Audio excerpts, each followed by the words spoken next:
कैसे हो आप सब। स्वागत है आपका लेखांकन विद्यापीठ के नेक्स्ट वीडियो में, जहां आज हम समझेंगे पेयर ऑफ लीनियर इक्वेशंस में topic 3, solution of pair of linear equations bye substitution method.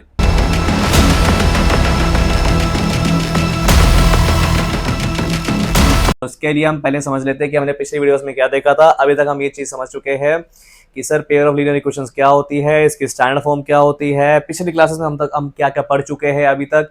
साथ ही साथ सर आपने हमें लास्ट वीडियो में बताया था कि ग्राफिकल मेथड के क्वेश्चंस को कैसे सॉल्व करना है। a1/a2 b1/b2 c1/c2 की मदद से हमें क्या हिंट मिल जाती है कि क्या हमारे जो सॉल्यूशंस है वो किस प्रकार आने वाले हैं। अब आज की इस वीडियो में हम ये देखेंगे कि सर सब्स्टिट्यूशन मेथड क्या होता है और क्या ये मेथड बाकी मेथड्स के कंपैरिजन में मेरे लिए एक फ्रूटफुल मेथड रहेगा या नहीं रहेगा। ओके यस, तो इसके लिए पहले हम एक चीज समझ लेते हैं कि सर आपने हमें प्रीवियस वीडियोस में कुछ मेथड्स बताए थे, एक चार्ट बताया था। पहले हम उस चार्ट पे आ जाते हैं और देख लेते हैं कि सर आपने हमें क्या बताया था चार्ट के ऊपर कि हमारे पास कौन कौन से मेथड है जिसके द्वारा हम एक पेयर ऑफ लीनियर इक्वेशंस को सॉल्व कर सकते हैं। तो आपको याद होगा प्रीवियस वीडियोस में मैंने आपको बताया था कि हमारे पास सॉल्व करने के मोटा मोटी दो तरीके होते हैं। क्या, या तो आप ग्राफ की मदद से क्वेश्चन को सॉल्व करोगे विच इज ग्राफिकल मेथड, दूसरा एल्जेब्रिक मेथड। क्या, या तो ग्राफिकल मेथड, दूसरा एल्जेब्रिक मेथड। क्लियर है मेरी बात? इतनी बात समझ में आ गई? सही है, सुनो। नाउ अभी तक हमने क्या देखा था? हमने ग्राफिकल मेथड समझा था। ग्राफिकल मेथड में क्या होता है सर, हम पूरा प्रॉपर ग्राफ बनाते हैं, एक एक्सिस बनाते हैं, वाई एक्सिस बनाते हैं, ग्राफ के सॉल्यूशंस निकालते हैं, सॉल्यूशन को टेबल में डालते हैं, उसको प्लॉट करते हैं और मुझे मेरी वैल्यूज मिल जाती है। नाउ एल्जेब्रिक मेथड में मैं क्या देखता हूं? एल्जेब्रिक मेथड के अंदर मैं देखता हूं तीन मेथड्स आते हैं। यहां पे हम ग्राफ को यूज नहीं करते, ठीक है, यहां पे मुझे ग्राफ की जरूरत नहीं पड़ती। नाउ एल्जेब्रिक मेथड जो है वो ज्यादा फास्ट है, ठीक है, ज्यादा इफेक्टिव है और इंपॉर्टेंट भी ज्यादा है। अब तीनों चीजें बताता हूं क्यों, बहुत ध्यान से समझना। फास्ट क्यों है? देखो, elimination method and even substitution भी अपने आप में इतने फास्ट मेथड है कि अगर आपका जो क्वेश्चन है वो एक नंबर या दो नंबर में आता है तो आपके पास ऑप्शन ही नहीं है, आपको सब्स्टिट्यूशन या एलिमिनेशन से ही करना पड़ेगा। क्लियर है? क्योंकि हमारे पास इतना टाइम नहीं होता कि हम प्रॉपर एक ही दो नंबर के क्वेश्चन के लिए प्रॉपर ग्राफ बनाना शुरू करते हैं। नाउ सेकंड चीज जो मुझे पता है वो क्या पता है सर, ये इफेक्टिव क्यों है? क्योंकि इसमें मिस्टेक्स होने के चांसेस बहुत कम है। यहाँ पे क्योंकि आप पहले सॉल्यूशन निकाल रहे हो फिर उसको ग्राफ में प्लॉट कर रहे हो, क्योंकि प्रोसेस ज्यादा है तो मिस्टेक्स होने के चांसेस भी बहुत ज्यादा होते हैं। अच्छा, तीसरी चीज मुझे क्या पता है, इंपॉर्टेंट। सर ये इंपॉर्टेंट क्यों है? देखो, ये इंपॉर्टेंट इसलिए है क्योंकि स्टैट्स के क्वेश्चन भी कुछ ना कुछ क्वेश्चन ऐसे आते हैं जहां पे आपको लीनियर इक्वेशन डालनी पड़ती है। कई बार सर क्वेश्चन क्वाड्रेटिक इक्वेशन में ऐसे आते हैं जहां पे मुझे सब्स्टिट्यूशन यूज करना पड़ता है, और अलग अलग चैप्टर्स में, फॉर एग्जांपल एपी में भी कभी कभी हमें ये यूज करना पड़ेगा। इसीलिए आपके 10th के सिलेबस में इसको चैप्टर नंबर 3 रखा गया है, ताकि आगे आने वाले चैप्टर्स में हमें कभी भी अगर जरूरत पड़ेगी तो तो बच्चे को जो है ये चीजें पहले से मालूम हो। आगे चलते हैं नाउ। तो आज की वीडियो में जो एक मेथड हम समझने वाले हैं डिटेल में वो है सब्स्टिट्यूशन मेथड। क्या? Substitution method. अब सब्स्टिट्यूट करने का मतलब क्या होता है? सब्स्टिट्यूट करने का मतलब होता है सर, फॉर एग्जांपल जैसे सब्स्टिट्यूशन जो वर्ड है आमतौर पे हम केमिस्ट की दुकान पे सुनते हैं, ठीक है। केमिस्ट को हमने बोला कि भाई तू एक काम करिए, दवाई दे दे। अब केमिस्ट ने मुझे बोला भाई साहब ये दवाई तो अवेलेबल नहीं है, क्या मैं इसी सोल्ट की कोई और दवाई दे दूं या फिर इसी सोल्ट का, इसी दवाई का सब्स्टिट्यूट दे दूं?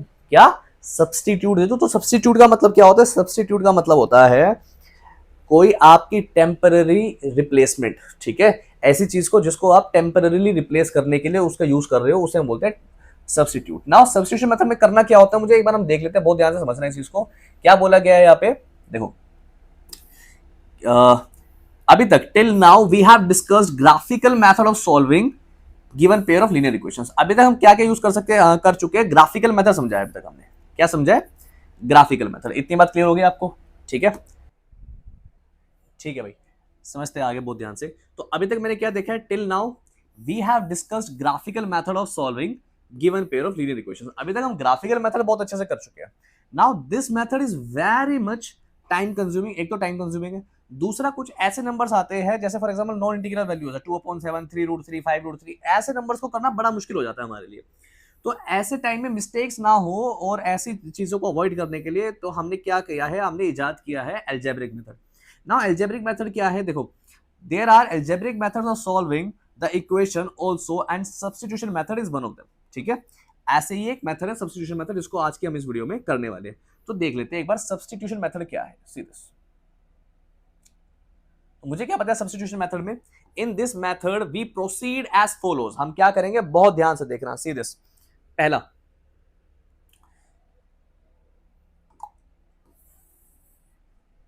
देखना, पहला काम जो मेरा क्या होने वाला है, साथ साथ क्वेश्चन में सॉल्व करते रहेंगे।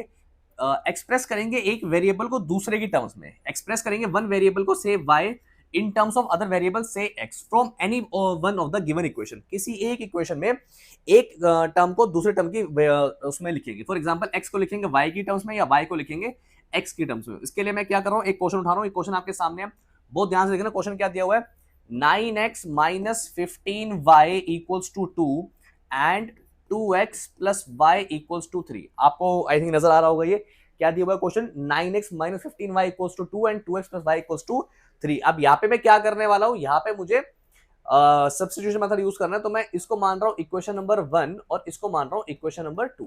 बहुत ध्यान से देखना, पहले इक्वेशन नंबर 1 लिख लेते हैं हम एक बार। क्या करेंगे, क्या दिया हुआ है sir, 9x minus 15y equals to 2, इसको मैंने इक्वेशन 1 बोला, तो यहां लिख दूंगा फ्रॉम इक्वेशन 1। नाउ एक एक करके सबको वहां ले जाते हैं और एक वेरिएबल को यहाँ पे अकेला छोड़ेंगे। तो मैं यहाँ पे क्या लिखने वाला हूँ, देखना बहुत ध्यान से, मैं यहाँ पे लिखूंगा 2 plus 15y, 9x equals to 2 plus 15y। इतनी बात क्लियर है। नाउ अब क्या करेंगे हम, x equals to 2 plus 15y upon में 9, ठीक है, ये आ गई मेरी इक्वेशन नंबर 3। अभी जो इक्वेशन नंबर 3 आई है मेरी, जहां पे मेरी x की वैल्यू आई है, इसको मैं 2 में पुट करूंगा, क्योंकि मैं इसको 1 से लेके आया हूं। जहां से आप लेके आते हो उसमें वापस पुट नहीं करना होता, दूसरी वाली में हम पुट करेंगे इसको, ठीक है। तो हम क्या करने वाले, बहुत ध्यान से देखना, on putting x equals to 2 plus 15y in equation 2 we get, देखते हैं मुझे क्या मिलने वाला है, बहुत ध्यान से देखना, which is 2x plus Y equals to 3,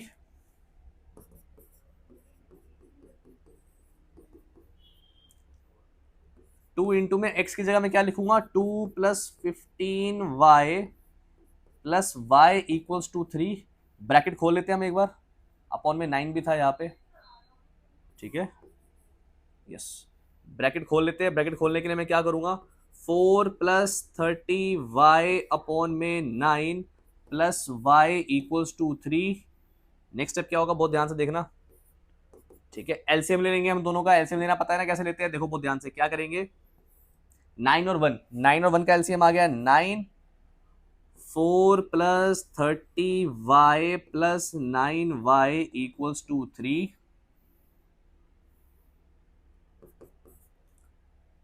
4 plus 39y equals to 27। Now sir 39y equals to 27 minus 4, 39y equals to 23 and y equals to 23 upon में 39। अच्छा अभी तो कटेगा तो है नहीं है, ठीक है, तो यही मेरा आंसर आ गया, y आ गया मेरा 23 अपॉन 39, ठीक है। कोई ग्राफ बनाने की जरूरत नहीं, कोई x एक्सिस y एक्सिस करने की जरूरत नहीं हमें, ठीक है, कोई सॉल्यूशन निकालने की जरूरत नहीं, सीधा y की वैल्यू आ गई आपकी 23 अपॉन 39। नाउ इसी y की वैल्यू से मैं x की वैल्यू निकालने वाला हूँ, ठीक है, देखेंगे बहुत ध्यान से कैसे। अब इसी y की वैल्यू को पुट करेंगे हम किसी भी इक्वेशन में, चाहे आप 1 में करो, चाहे 2 में करो, चाहे 3 में करो, जिस मर्जी में करो आपको आंसर मिल जाएगा। तो मैं क्या लिखने वाला हूं, बहुत ध्यान से देखना, on putting y equals to 23 upon 39 in equation 3 कर लेते हैं, चलो 3। तो इक्वेशन 3 क्या थी मेरी, इक्वेशन 3 मेरी x equals to 2 plus 15y upon में 9 plus y, 2 plus 15y upon में 9 प्लस y, ये था। अब y की जगह मैं ये लिखने वाला हूं, बहुत ध्यान से देखना, x equals to 2 plus 15 into में y की जगह है मेरा 23 अपॉन में 39 अपॉन में 9 प्लस 23 अपॉन में 39, ठीक है, देखना बहुत ध्यान से।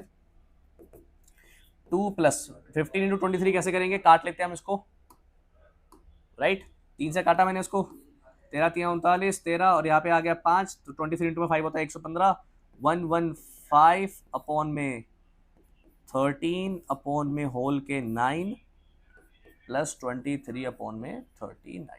ठीक है, नाउ फिर से हम करते हैं एलसीएम लेंगे ऊपर वाले का, तो 3 नीचे आ गया मेरा 13 13 टू 26 प्लस 115 अपॉन में 9 प्लस 23 अपॉन में 39। ठीक है, नाउ 26 और 115 हो गया मेरा 31 41 141 141 अपॉन में 13 multiply by 1 upon 9 plus 23 upon में 39। ठीक है, ये आ गया मेरा 141 अपॉन में 117 प्लस 23 अपॉन में 39। ये दोनों 3 से कट जाएंगे मेरा, तो क्या आएगा, 3 से मैंने इसको काटा तो मुझे मिल जाएगा मेरा 47 अपॉन में 119 का हो जाएगा मेरा 39 प्लस 23 अपॉन में 39। जिसको सॉल्व करेंगे तो मुझे मिलने वाला है यहाँ पे, नीचे आएगा 39, ऊपर आ जाएगा मेरा 4 5 6 यानी कि 7 70 अपॉन में 39। ठीक है, तो मेरे x की वैल्यू आ गई 70 अपॉन में 39। ठीक है, कुछ नहीं किया मैंने, वैल्यूज डाल लिया। आप अगर इसको इसमें नहीं डाल के आप इक्वेशन 1 में डालोगे या इक्वेशन 2 में भी डालोगे तब भी आपका सेम ही आंसर आने वाला है। क्लियर है, तो देयरफॉर मुझे x की वैल्यू मिल गई ये, और मुझे y की वैल्यू मिल गई जो मैंने ऊपर ली थी विच इज 23 अपॉन में 39। ठीक है, तो करना क्या होता है मुझे फिर से समझा रहा हूं, बहुत ध्यान से देखना इसी वीडियो में, आपको सब्स्टिट्यूशन क्लियर हो जाएगा और इसी के कॉम्प्लेक्स लेवल क्वेश्चन हम कुछ आगे आने वाली वीडियोस में करने वाले हैं। अभी फिलहाल के लिए देखो नाउ क्या किया था मैंने, फिर से बता रहा हूँ, बहुत ध्यान से देखना क्या क्या स्टेप्स है मेरे। पहला स्टेप है मेरा कि सर हमें कुछ नहीं करना होता, हमें दोनों इक्वेशंस को लिखना है और फिर एक इक्वेशन में से सिर्फ एक वेरिएबल को रोक के बाकी सभी को उस तरफ भेजना है, ताकि मुझे कोई एक वीडियो जो है वो दूसरे एक वेरिएबल जो है वो दूसरे के टर्म्स में मिल जाए। फॉर एग्जांपल यहाँ पे मुझे x जो है वो y की टर्म्स में मिल चुका है। नाउ साथ ही साथ मुझे क्या पता है, अब मुझे x मिल गया, अब इस x को मैं पुट करने वाला हूँ दूसरी इक्वेशन में। फॉर एग्जांपल ये कहां से आई है सर, ये फर्स्ट इक्वेशन से आई है, तो मैं इसको सेकंड में पुट करूंगा। चलो इसको सेकंड में पुट कर लेते हैं, यहां मैंने कर लिया इसको सेकंड में पुट। ठीक है, और मुझे मिल गई मेरी y की वैल्यू। ठीक है, अब ये जो y की वैल्यू मेरी आई है इसको मैं किसी में भी पुट कर सकता हूं। आप चाहे इसको 1 में पुट करो, चाहे आप इसको 2 में पुट करो, चाहे आप इसको 3 में पुट करो। सॉल्यूशंस की एक खासियत ये होती है कि आप किसी भी इक्वेशन में उसको पुट करते हो तो आपको दूसरी वैल्यू एज इट इज मिलेगी। ठीक है, नाउ तो यहां पे मैंने y की वैल्यू जो 23/39 थी, जब मैंने उसको पुट किया इक्वेशन नंबर 3 में, तो पूरा सॉल्व करने के बाद मुझे क्या मिलता है, मेरा x की वैल्यू विच इज 70/39। ठीक है, आई होप आपको ये चीज समझ में आ गई होगी। ठीक है, और इसी के साथ मैं आपको एक क्वेश्चन देके छोड़ के जा रहा हूं इस वीडियो में।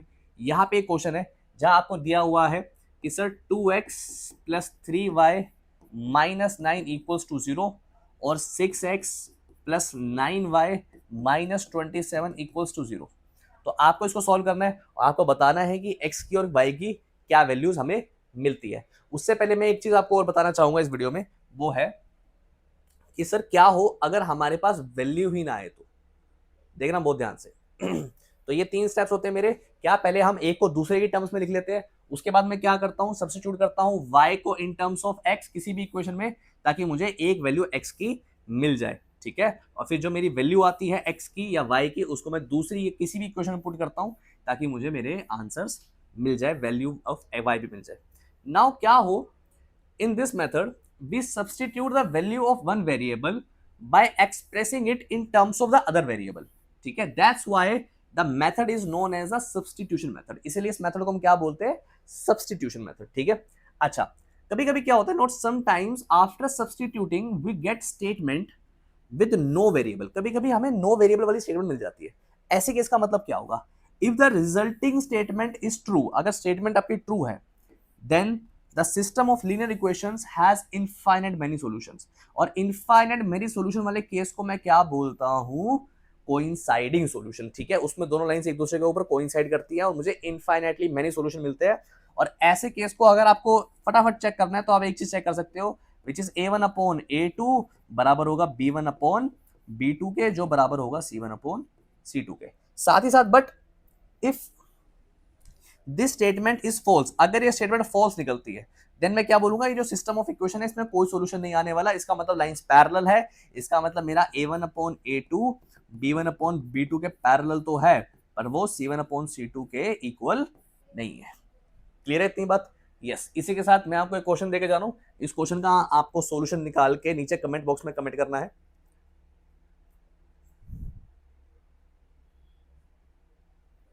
ये रहा, इस क्वेश्चन के साथ मैं आपको छोड़ के जा रहा हूं, ये क्वेश्चन का आप आंसर बताएंगे और मुझे कमेंट बॉक्स में कमेंट करेंगे। नेक्स्ट वीडियो जो होगी हमारी, उसमें हम इसका आंसर भी एक बार चेक करेंगे, आपको बताएंगे। साथ ही साथ हम नया मेथड भी शुरू करेंगे जिसका नाम होगा हमारा एलिमिनेशन मेथड। मिलते हैं आपसे अगली वीडियो में, तब तक के लिए टाटा बाय बाय।